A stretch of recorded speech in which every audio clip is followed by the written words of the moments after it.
Welcome to Shotcallers. I'm your host, Dennis Postma, and today we are here with Andy Audate. He's a published author, motivational speaker, serial entrepreneur, and he is very well recognized for helping entrepreneurs start and scale their business. Andy, I'm so excited to finally get you on the show. Thanks for being here.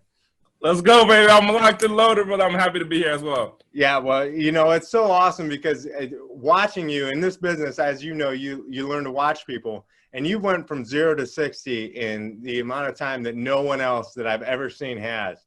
So we're glad to have you on the show. So, all right, let's jump right into it. So tell me what's been going on, and tell me about business growth and the people you've talked to during this pandemic and during COVID.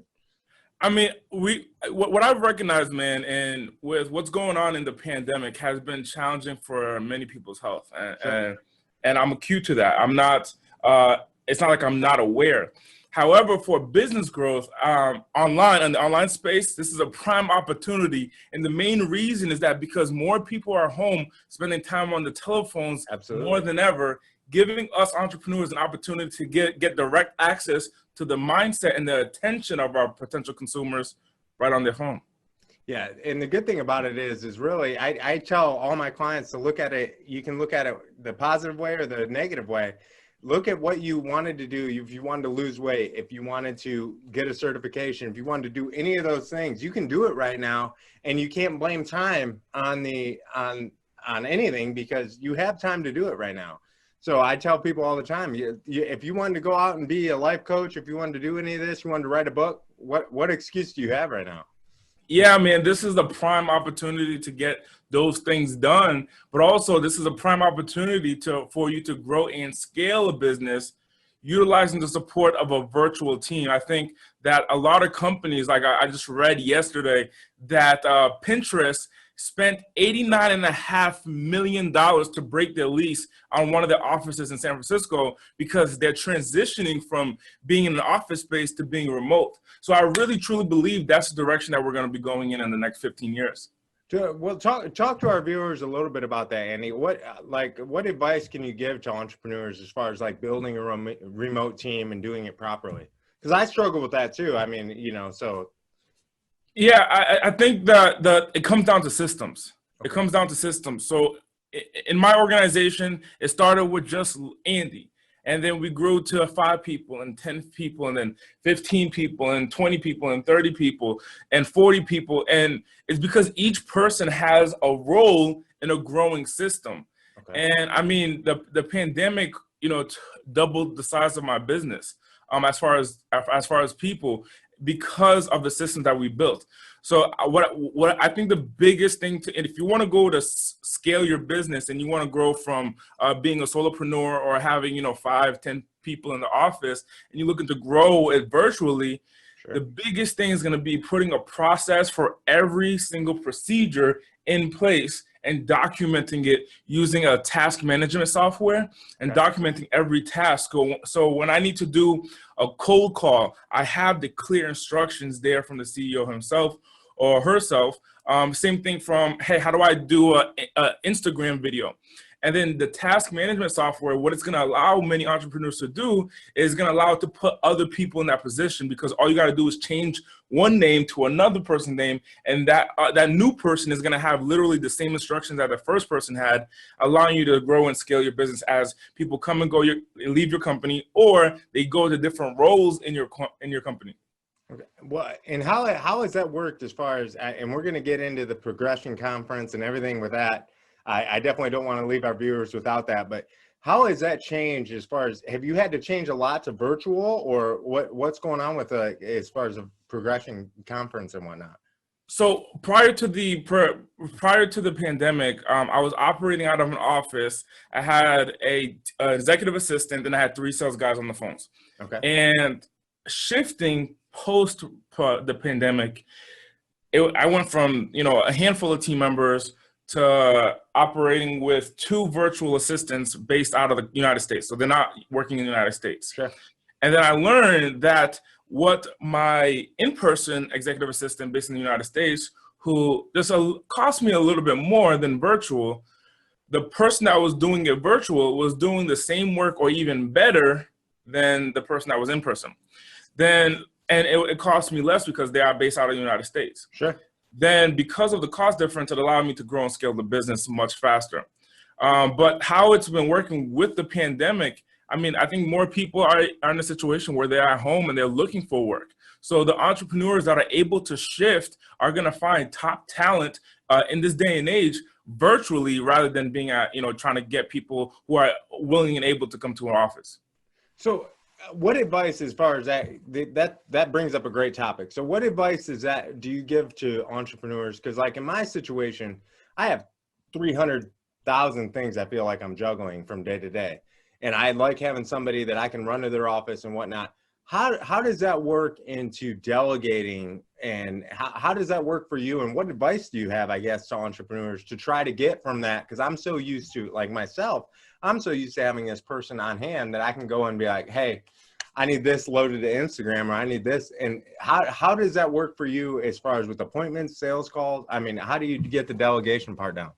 I mean, I think the same way that you would do it in person. The only thing is we're doing it on Zoom. So Zoom happens to be our best friend. Doing video calls happen to be our best friend. Sure. And the culture that I've built in my organizations, we're running 3 companies, and the culture overall, you would never think that we're separated by borders, right? So the relationship that I have with my executive assistant, Fatima, that she's been working with me since last year. We work every single day together. We're on Zoom calls, and I'm into her life. She's into my life, and we have this strong relationship. And the same thing with my senior sales and marketing manager, Lexi. When I know her kids know who I am. Like, we have this strong relationship, even though they're based out of the Philippines or Latin America or even Europe. The relationship is strong. So number one, we built a culture that was that we really feel like brothers and sisters. Like yesterday, I had someone who came to me who was wanting to leave the company, but he said, you know what, man, like, I really feel like this is a family. So he wanted to leave the company because of like the negative influencers around him. Because look, this is new. The internet is new to working. And so if you're sitting at home on your computer for 8-9 hours working, some people are going to be like, that's weird. I remember one of my team members, they thought that they were doing like sex work online because they were working online for so many hours. Right. And it's like, what's going on in the computer, and how are you making money online? This doesn't make sense to a older generation. Yeah. So I think that this is a shift in how we're going to be doing business over the course of the next 15, 20, 25 years. Yeah, that's so funny you say that too, because I think of like the first time I hired a marketing manager for like Instagram, Facebook, Twitter, and I have people here who have worked with me for however many years, and they go by and they're like, yeah, they're always on their phone or whatever. That's literally 110% what I'm paying them to do. So I hope to God they're on their phone, because that's what they're supposed to do. So yeah, so I think it's a mind shift for a lot of the people who are older school. And me, I mean, I'm pretty older school too. I try to pretend that I'm not, but I've done it a certain way for so many years, and now I'm just trying to slowly transition into the way that things are operated now. You've put together so many great pieces for entrepreneurs and how to scale their business. First of all, I guess, let me start with, how did you do that, and how did you articulate? So if we want to teach other entrepreneurs to get what's in your head onto paper or digitally, how would you suggest they do it? Mentorship, Lam. Mentorship is the key. Like, if I wanted to go in the insurance business and I wanted to scale an insurance business, I'm calling Dennis, right? Yeah. Like I'm gonna, hey, Dennis, and I would use the 5 currencies. So, and a lot of people don't know about these currencies. Money, number one, is the most common currency, but people, what I learned is that people don't want money. They want what money can get them. Like, I didn't want $100, the $100 bill. I wanted the food so I can feed myself and my girl, right? I wanted the food.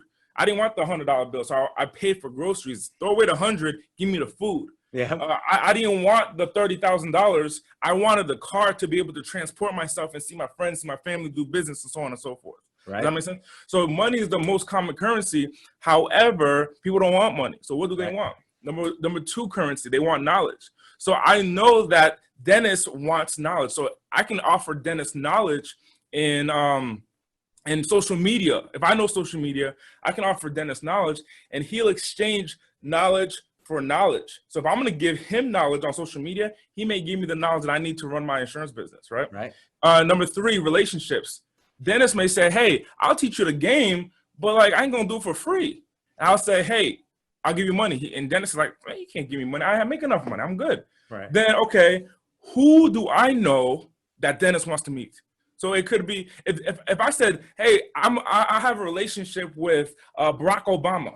Got a relationship with Barack Obama. Dennis, if I put you in contact with Barack Obama, you guys work together, you do his policy, whatever it takes, would you mentor me? Dennis may say, yeah, sure. That's a good deal. Right. So number three is relationships. Number four, when I worked at Wendy's, they didn't pay me for my time. They paid me because of my energy to flip the burger. Right. So my energy, I can go ahead and work for Dennis. Hey, Dennis, let me do sales for you. Let me get on the calls. Let me pound the pavement for you, get you in sales, and I'll expend my energy, but you give me something back, which what I want is knowledge. And the last one is going to be number five is barter, a system of trading a product for a product, or a service for a service, or a service for a product. Yeah. So using these five currencies, get a mentor, get in front of someone that you know, like, and trust, and essentially spend money, spend time, spend energy, spend relationships, spend barter, spend something, get in front of that person, spend something in exchange for the knowledge that they have, that they can elevate you. I could not agree more, actually. And that brings me to a topic that I didn't even plan on talking about, but every person who I see who goes from zero to success in such a short period of time has a mentor and has somebody who, talk to me a little bit about how you not only find a mentor, but how much that impacts what you've done. And I know what, like, my mentor has done in my business. He told me when I was 20 years old, he's like, here's what I make. If you shut up and listen, this is what you'll make. And I was like, oh, well, okay. That's exactly what I want to do. So I was naive enough to just be like, okay, you know, there's straight line path. So tell me about that and how it worked for you. And because I think so many people skip that step, and I see where the progression naturally happens for those who go from from starting to success in such a short period. So if you listen to this podcast, you're watching this episode, write this down. Persistence always wins, right? Persistence always wins. Even the wind, if it goes long enough, it'll break down the biggest tower. If it pounds on the wall long enough, it'll break down the biggest tower, right? Persistence always wins.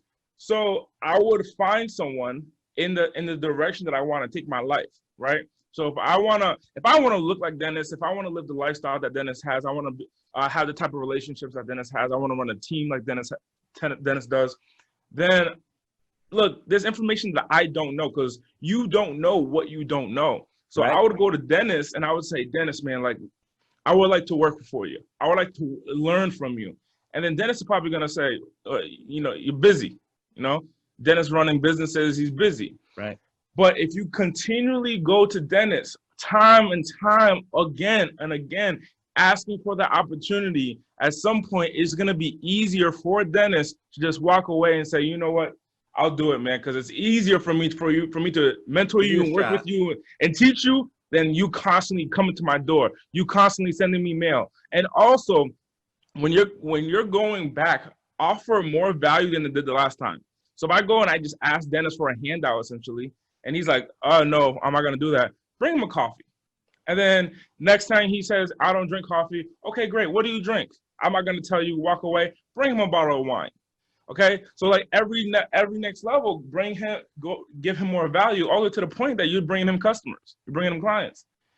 Keep going, and then eventually Dennis is or the mentor is eventually gonna switch and say, you know what, man, I'll make it happen, because it seems like you really want this. And what I truly see is that mentors really truly want to give. Like, it's an innate thing for a mentor to give. Sure. But they don't want to give to people who are not gonna value what they're giving. So when you go to first, second, third, fourth, fifth, sixth time, that's going to be natural that they're going to be reluctant. They're going to say no, because the trade-off wasn't worth it. right? Just asking one time wasn't worth it.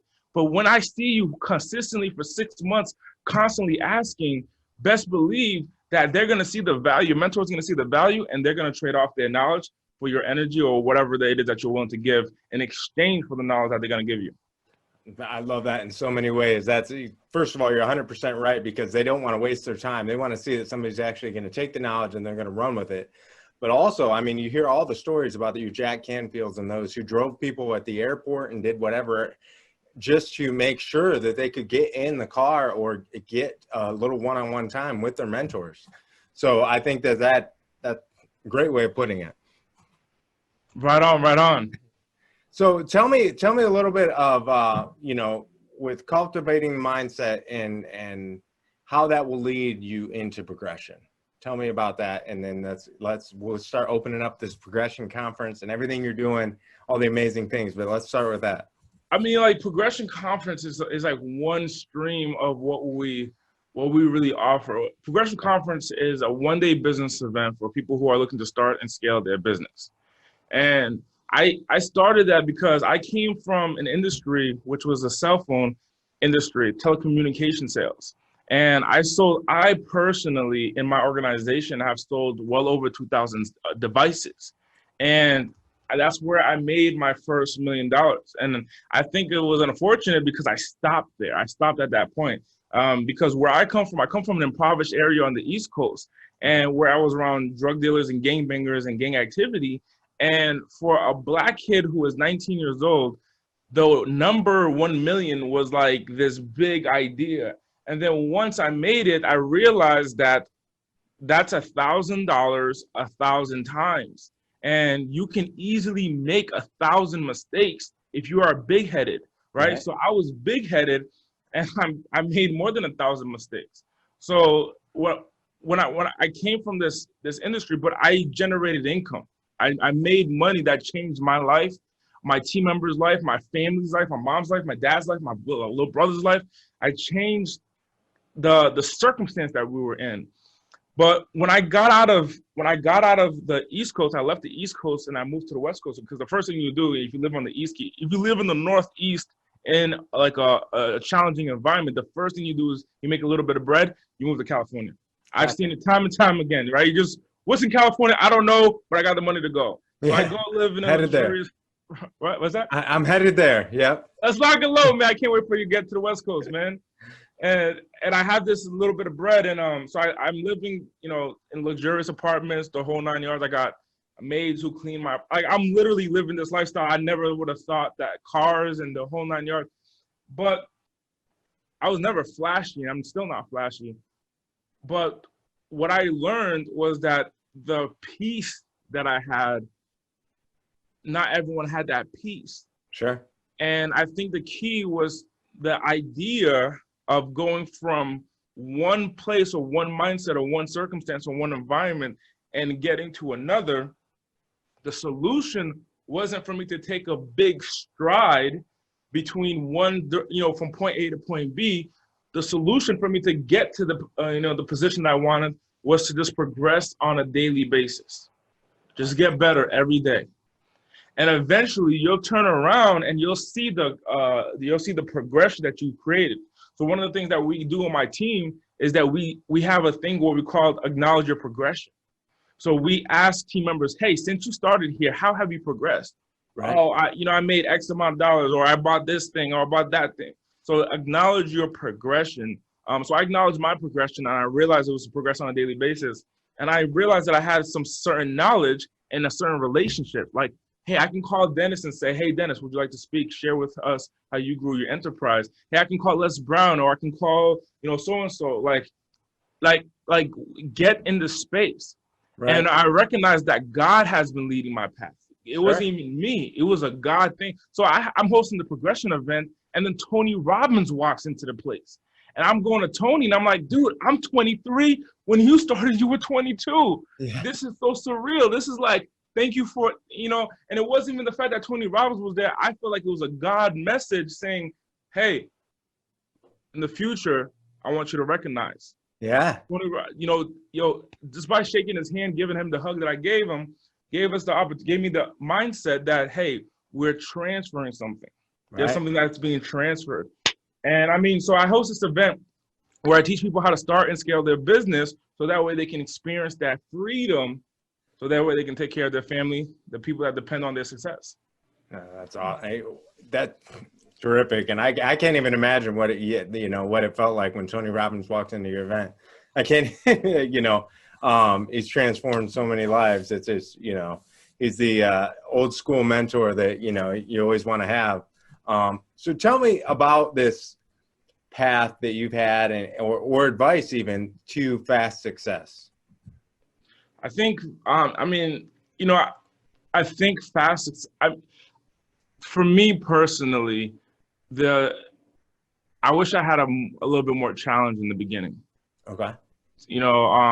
I think I experienced success way too fast, way too young. And I mean, my head was so ballooned up, man. I was so big headed. I just thought I was better than everyone. Sure. And then God showed me that, how do I say it? Like what it really took, you know, that kind of deal. So enlightenment. yeah, that's exactly shit, man. But I went downhill, man. I made money and then I closed everything down because I thought the $1 million was a jackpot. And then, I just never looked at the bank account. I just never looked at my account, So now I look at my account daily, but back then I just didn't look at my account. I thought it was unlimited money because I made the $1 million.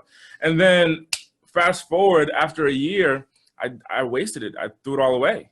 I'm living in this crazy apartments in downtown Los Angeles, which was triple the mortgages for some people. Right. And I just threw it all away. Then I looked in the account and it was like almost at zero. Yeah.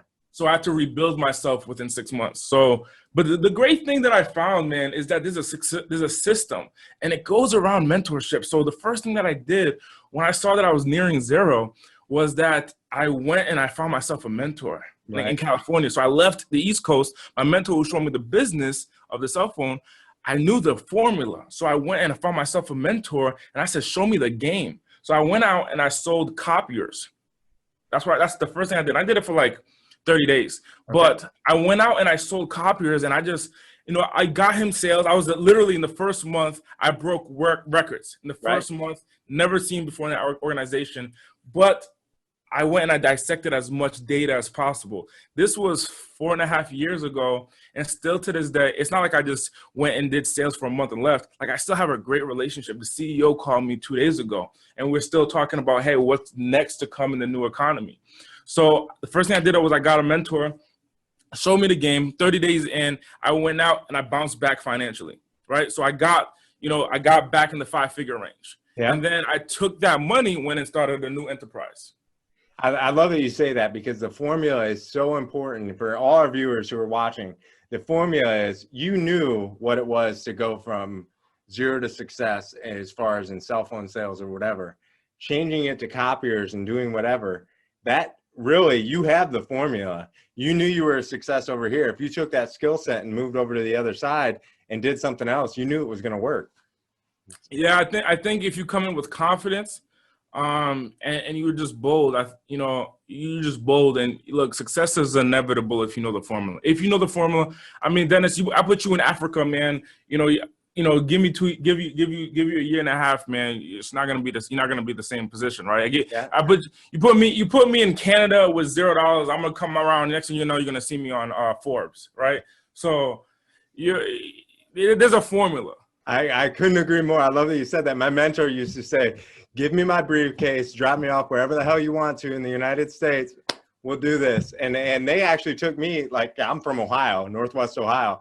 They took me to Mississippi. They're like, hey, we got an office with 45 people down here. They've never sold XYZ products. Here you go. And we went out and we sold the first one and they were like, oh my gosh. But you're right though. You take the formula and you run with it and it's amazing what happens. So tell me. So sorry, go ahead. No, I was just agreeing.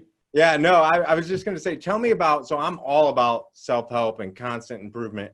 Tell me about programs and constant improvement for you, because I'm sure there's a lot for people who don't have a mentor.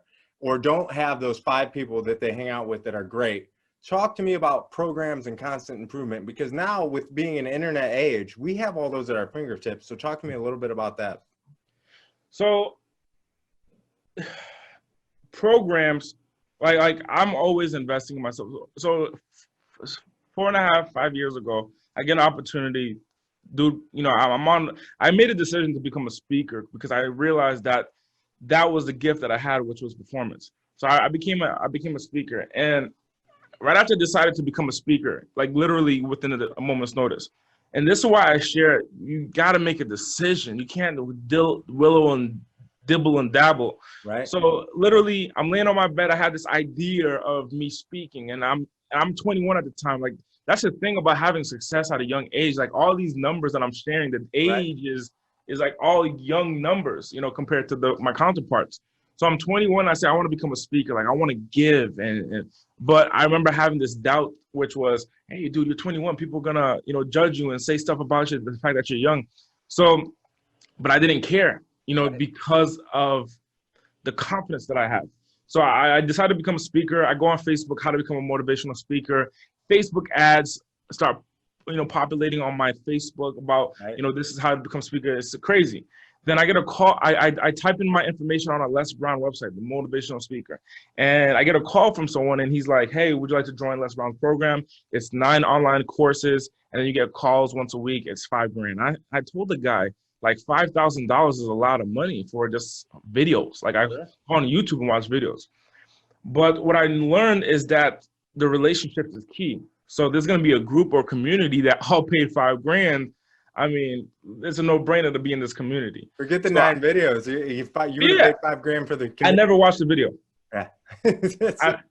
I never watched the video. Yeah. So I paid the $5,000. Next thing you know, I'm in this community, and I rise to the top.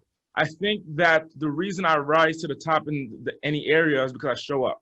Yep. And what I mean by show up is, number 1, I show up physically. But number 2, I show up powerfully, which means I am seen and I am heard. Right. So if I'm in a room of, I was like 150 people, I'm like, what's up, Les? You know, like I'm seen and I am heard, and my presence dominates. And I made a decision. So then I'm in this group, but I'm not really a speaker. I just went through a course. However, I decided that I was a speaker. So one day I'm just saying, I'm moving forward. I'm a motivational speaker. I go to a bar. My friend invites me to a bar in downtown LA. In Hollywood. I go to the bar, I get to the bar, and a woman turns to me and she's like, hey, so what do you do? This morning, I decided to be a motivational speaker. So I looked at her right in the eye and I said, I'm a motivational speaker. And she says, oh my gosh, that's great, because I'm a teacher and I have students. I need them to be motivated. Can I get your number? She wanted my number. Can I get your number? And I'll call you to speak. My first speaking engagement, which were just some kids. And I saw that formula that took place. I did that in the adult world, in the business world. Everything changed. Wow, that's awesome. That's terrific. That's we gotta call it quits for today. But I definitely want to have you back on the show, Andy. How can people get a hold of you? Hey, I think the best opportunity right now is taking advantage of this system, the brand marketing system. Look, I held a tour in I was supposed to hold a tour in 2020, right before the COVID. So 2019, I'm working with different speakers, many of them who are in the starting up phase of their speaking business. And I gave them opportunity to speak on the Progression Tour. And part of them speaking on the Progression Tour, many of them were just starting out in their speaking business. So because when speakers get on my stage, I make half of what the sales that they make. Okay. So if they make 10 grand on my stage, I take 5, they take 5. Sure. So I wanted to make sure that they had the proper systems before they got on my stage. So I was doing a national tour in 2020. We're going to Atlanta, New York, San Diego, Vegas, like Texas, all over the country. And all the speakers, I gave them an opportunity to come to LA and do a 2-day intensive training where I'm teaching them the same systems that I used, including the support of virtual assistants. Now, I taught them the brand marketing system, what I personally used to grow my brand and my business in the last 700 days, which in the last 700 days, I've been able to accumulate about 600,000 leads or contacts, all from online, and turn those leads and contacts into paying clients who are on a subscription program or on a high ticket program or working with me as a partner. And what I've learned is that the people who went through the system in February in that 2-day event, post COVID-19, when I got on a call with them, let them know like, hey, the tour is on a halt because of COVID-19. Sure. But how is business using the system? And what they shared with me is, Andy, I went from $2,000 a month in my speaking business to now generating $12,500 to $20,000 a month in my speaking business, not even including my other businesses.